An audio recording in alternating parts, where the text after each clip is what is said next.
What an exciting day. It's happened to all of us. You reach into your freshly washed blue jeans and you find money that you forgot was even there. Hi, I'm Darren Findling from the Probate Pro, and that's exactly what happened to me this morning. I reached into my sport coat and there it was, a lucky $2 bill that allowed me to start the day with a big smile on my face. I'm going to speak today about finding money. Money that you didn't even know it existed. In this case, with an unclaimed property that has been sent to the Unclaimed Property Division at the state level. We used to call this escheating. It's a funny word for essentially monies that have been unclaimed by an individual.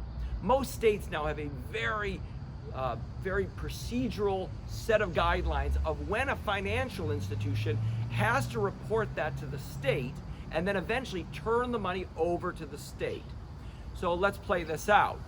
Financial institution, let's call it a bank account, has $182 in it. You take no activity. There's no activity on that bank account for a period of time. The bank starts sending you notices that if you fail to take action, the money will be sent to the Unclaimed Property Division. It's what we call a dormant account. They're required to report it and eventually send it to the state level.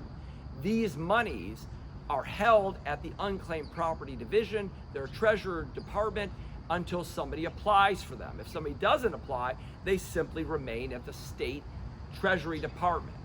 So how do you gain access to this money? Well, first, a word of caution.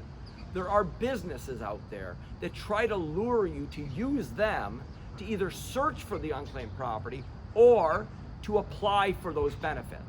Generally, these are not a good investment of your resources. Why? Well, the information is of public record, meaning you can do it on your own.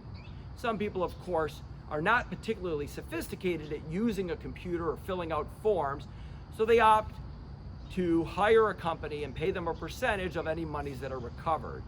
But again, this is a process you can do on your own, and most states make it pretty straightforward to do so.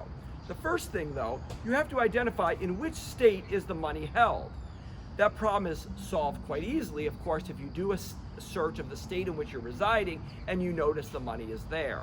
But there's no one central database where all the money is held. It's done on a state-by-state basis. Once you've identified the state in which the money is held, then you make an application for those benefits. And this part can be awfully frustrating for people because the state is a bureaucracy. It doesn't move as quickly as you'd like it to, and often they ask for additional information. So with a name like mine, Darren Findling, it's quite simple because there's not a lot of us running around this world. But if your name is Tom Jones, they're going to want to prove that you are the person of which this money is sitting at the state level. So they're going to require you to jump through some hoops to prove who you are, as well as prove that that money actually belongs to you. Often we have this situation where there's a father named Tom Jones Sr. and Tom Jones Jr., and they want to verify that it is the correct person. Now, probate often gets involved in these unclaimed property issues. Let's examine why. Often before somebody passes away, they may have lived in an assisted living situation or in a nursing facility, and they weren't attending to their finances in the same way they were during their healthy years.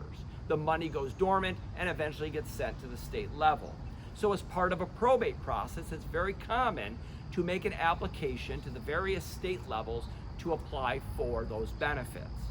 And of course, the application process is complicated because you have to identify which state that person may have conducted business and in which financial institutions they may be reporting to the state level for the turnover of those funds. If you've got questions regarding unclaimed property, probate issues and how they intersect, and you want to find unclaimed property and you're not exactly sure how to do it, we're happy to talk to you about it at the Probate Pro. You can visit us at theprobatepro.com or call us anytime, 877-YOUR-FIRM. Now I got to go figure out what I'm going to go do with this $2.